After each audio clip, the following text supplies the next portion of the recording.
I'm Lisa Kessler.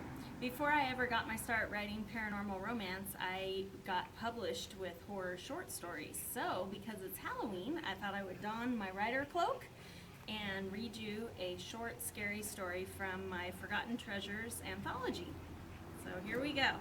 This story was inspired by a house in my neighborhood where people would come and then leave in the dark of night. One time they even took their fence with them, and one Halloween we woke up the next day and there were a bunch of trash cans and my brain wouldn't leave it alone. So here's the short story of 1530 Archibald Street. October. The night encroached on the sunshine, stealing time from the day. A chill crept through the air as shadows lengthened. Dried husks of leaves dropped to the ground and summer silently faded away.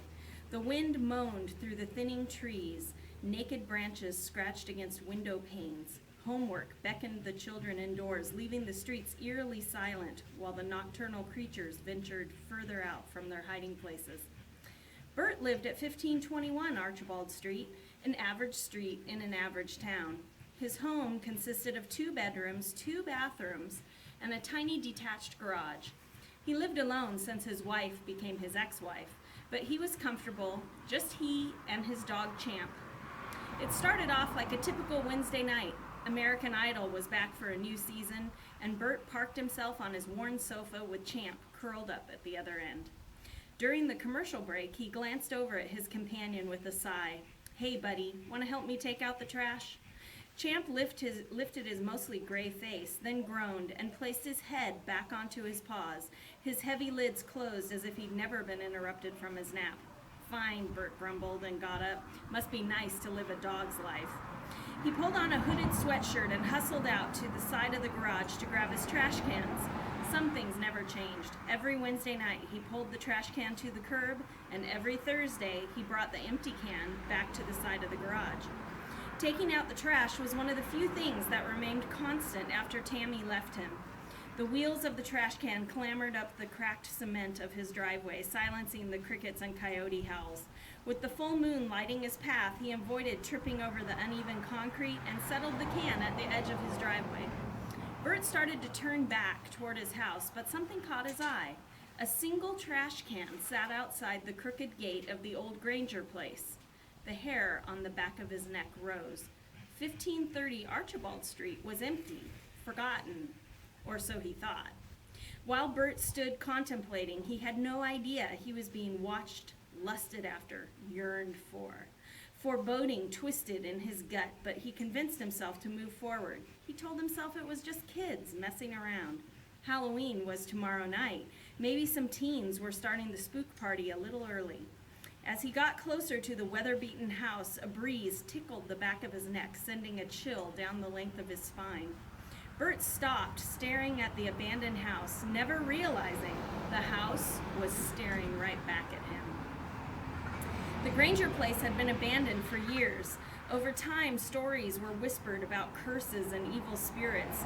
Tales were spun of murders and missing persons, missing pets, and of course, ghosts and ancient burial grounds.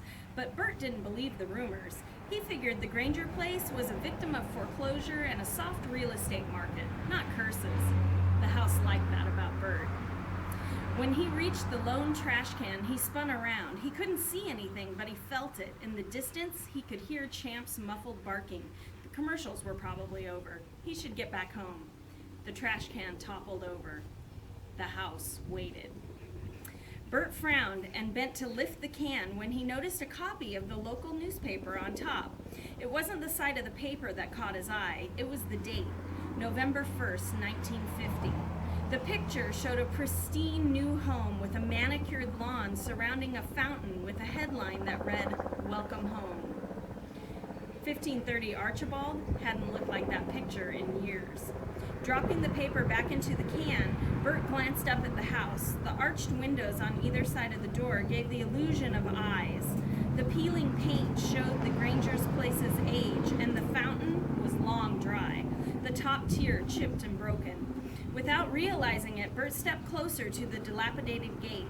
Rust had eaten through the top hinge, so the one-time barrier now hung listless at a precarious angle. But it wasn't the gate that made Bert forget about his Wednesday night date with American Idol. It was the yard on the other side. The landscaping was dead, brown and crispy, and yet perfectly manicured. Not a single stray leaf littered the expanse of crunchy lawn. In the moonlight, he couldn't be sure, but it almost looked as though the yard was raked.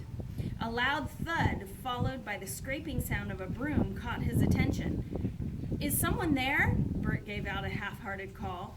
The house creaked in answer as a gust of wind moaned through the trees. He gripped the gate, lifting and pulling. The rusted hinge squealed in protest, drowning out Champ's panicked howling and barking. Bert told himself he had to be sure some kids weren't jumping off the roof in the backyard. All he needed was to be awakened by fire trucks and ambulances in the middle of the night. The house sat hungry. Dead, brittle grass crunched under his worn tennis shoes as he called out again, "Is anybody there?" Bert started to feel foolish when he heard another metal clatter that stopped him in his tracks. His brow furrowed. "If you don't come out, I'm calling the police. This is private property." The house was well aware of that fact. The man rounded the far corner of the house with a rake and a shovel and a wide-brimmed straw hat, as if moonlight might burn his skin. "Hey there, you got permission to be on this property?" Bert could see the man's hat nodding in affirmative, but he didn't answer, just went to work, raking non-existent leaves and digging water wells around the dead hedge as if it might see water again sometime soon. "This yard is awful dry, don't you think?" Bert called out. The house needed more than water, but it kept quiet as its minion worked on the immaculate dead landscaping. Bert frowned, wanting to go home, but instead found himself inexplicably moving closer to the yard worker. "Do you hear me?" Now that he stood only a couple of feet away from the man, he noticed the yard worker wore dusty old black and white wing-tipped shoes, and his pants were actually slacks riddled with moth holes. What kind of man did yard work at night in a dead yard wearing their grandfather's clothes out of the attic? Bert wondered. He frowned and asked again, "Did you hear me?" The hat bobbed up and down. "So why don't you answer me?" The hat tilted back as the yard worker finally made eye contact, but he had no eyes. Bert screamed as the eyeless minion leapt forward, closing the distance between them. Bert found himself wrapped in an inescapable vice-like embrace until his ribs snapped, pain stealing his voice. The hinges squeaked as the front door opened into a chasm of darkness. Bert struggled, digging his heels into the dry ground, but the minion lugged him closer, tugging him up the first step of the porch. "Let me go! I won't tell anyone! Just leave me be!" The minion opened his mouth to answer, moaning and grunting in an effort to construct words. Bert suddenly realized his eyes weren't the only thing missing. "Dear God," he gasped, the captor had no tongue. Bert closed his eyes and slammed his head back into the disfigured yard worker. Stars erupted at the edge of his vision, but the eyeless man loosened his grip just long enough for Bert to scramble free. Clutching his injured side, he stumbled toward the stairs, but before he could step down the stairs, vanished from sight. Bert hit the ground, his ankle turning at a strange angle until he felt something pop. In spite of the pain, he rolled onto his belly, desperate to crawl to safety. He never saw the eyeless man raising his shovel. The hollow crack of the shovel left Bert motionless in front of the house. Quickly, the minion brought the prey to his master, and the house closed its door behind them. Deep within the walls, the house fed and plodded. Outside, the fountain in front of 1530 Archibald burst to life.